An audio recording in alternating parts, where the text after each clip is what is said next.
per FINRA's corporate action corporate action, right, that came out. Basically, what that means is MMTLP is being deleted as a ticker after the trading day on the 12th. So after the trading day on the 12th. What's going on, Meta fam? We got some huge updates, breaking news today. So first, let's get in here to it. Today marks 424 days since the MMTLP U3 halt. I know it's like we just keep the day. It just can't believe we're in the 400s here. It is just crazy. I mean, it just still boggles my mind we're still going this far. Breaking news here today. Congressman Ralph Norman published his response to a congressional open letter regarding the MMTLP fiasco.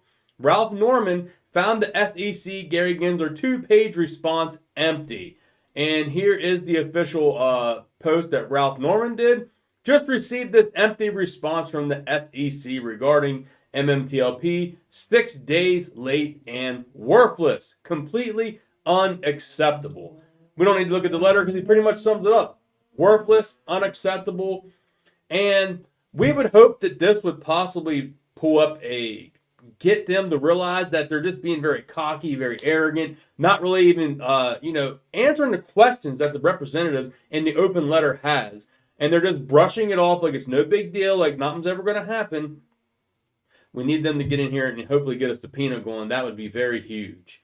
Here you can see Meta News posted the also letter here from Ralph Norman says breaking the SEC and Gary Gensler stonewall 70 plus Congress members. The letter sent to Gary Gensler highlights naked shorting, blue sheet data, and the MMTLP trading halt. Representative Ralph Norman calls for a hearing regarding the MMTLP trading halt and potential manipulation that occurred. Yes, and we got this video clip here Meta News posted, and thank you from Kai's here that looks like this person here is the one that posted it, so thank you to this person right here for posting this video, and Meta News has it here as well. So let's listen to this clip and get some thoughts and opinions. Carolina Congressman Ralph Norman. And Ralph, I know you've got an update on metamaterials. The internet is going crazy over it, but I'm going to hold him back for a minute. Because I want to pick your brain. I want to pick up on this conversation I was just having with Jim about President Biden actually declaring war on supermarkets, because he's blaming them for higher food costs. What do you make of something like that? Well, Charles, that's our business. Do you realize supermarkets operate on the smallest margins, 2 and 2.5%? The way people think we make so much money with the supermarkets, the Harris Teeters, the food lines, no, you make it on the out parcels. You make it on the tenants that come as a result of the volume. So it's completely, but Joe Biden is out of touch with reality. He needs to get a real job, get out of politics for a while, and maybe learn something. All right. Let's go to the latest on metamaterials. We have documents from Robert W. Cook, President and Chief Executive Officer from FINRA, to the Honorable Ralph Norman. Can you tell us what's going on here?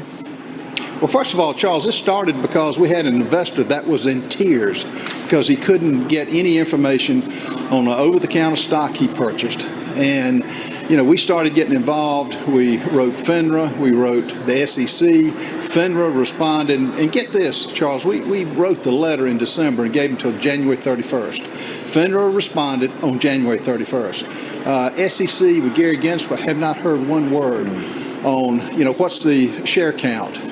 What's the status of it? How about the 8 that were indicted or that were charged with trying to manipulate the market through the social media? That's the SEC's role. Our next step will probably be to write the AST and try to get some answers from them. But it's a sad day when two governmental agencies, and FINRA gave us answers, but it was just words. But we need to hear from the SEC. The next step is to hold a hearing and get some accountability on it, and so we'll see. Their arrogance is so mind-boggling. It's so painful because most investors believe the SEC is there to protect them, and it feels like, no, they're there to protect a broken system. Representative, I can't let you go without that. So there it is. They're going to get everyone together and come up with a hearing and hopefully hold these people accountable. That's exactly what we want to hear, and I cannot wait for that to happen. Also, we just got to get the subpoena. I know they don't probably want to go down the subpoena route because that's never been done before, but at this point, with their arrogance and lack of transparency in their responses back to the congressman here, I think they just need to boil down and do the subpoena and just get it over with. And they're going to be kicking the can, and hopefully maybe the hearing will come up with something. But if that doesn't work, I feel like they've exhausted all efforts in trying to get the information. Like, they're just refusing to give the, the blue sheets, the aggregated share count, which we know they've already pulled that on, I think it was December 5th, when they had the emails from Sam Dratty where they already blue sheeted MMTLP and MMAT, and they refused to release any of that data that we know they already pulled. Now, I forget how far it is down here in the clip. Let's see here. He talks a little bit more about MMTLP. The bill, and it is a dumpster fire, as Scott Perry mentioned. No, 5,000 aliens in a day, work visas for everybody. This worsens the problem, and he's not going to enforce it. He's got every law that if he enforced it, he could use. He doesn't need a new bill. We put in H.R. 2 that's been collecting dust in the Senate. So the president is just words. He wants an open border for power, and it's a sad day for Americans, and it's a national security threat. Real quick, is there a timeline with this SEC? I know you had the timeline. FINRA waited right to the last moment. I guess the SEC blew past there, so there's no timeline. How can you exert more pressure on them?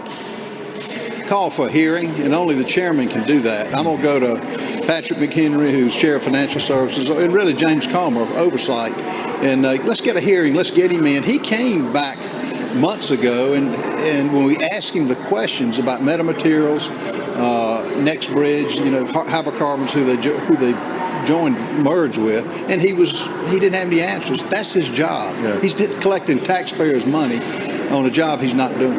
At some point, the individual investors got to be protected. We really thank you for everything that you're doing down there. Congressman Norman, thank you. My pleasure. Thank you.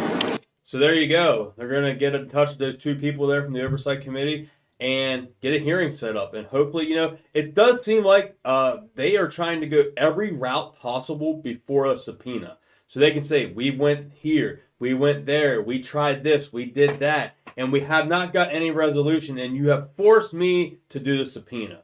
And I think that is probably the right way of doing it. They are trying their best to go down every route, try to get some transparency, and they're just like kicking the can down the road, and they're not giving any kind of transparency in their answers.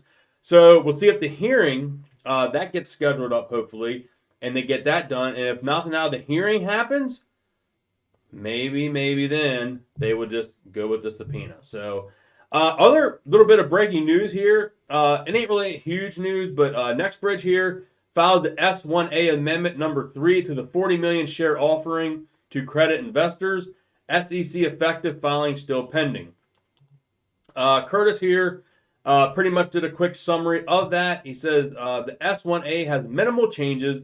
Edward Pocock, new non-employed director previously introduced into Nextbridge PR, has his bio expanded, his compensation shares introduced 284,575, and Roger has his 5,000 shares accounted for as well. And here is all the information right here, and that is the update. Edward Pocock and Robert right there. So there you can see everything there added up, and I believe that is it for today's video, guys. I know there's a lot of information for the past probably 2 weeks or so. I can come out and do some other videos and just refresh it. I kind of want to get that information on the channel, because this channel has been covering this like back when this all started, back when the press releases were started, before even MMTLP was created. This channel has all of it documented on it. So I will go back and do more of touch-up videos on the information that's been out there from the last 2 weeks, just so we have the video proof on my channel.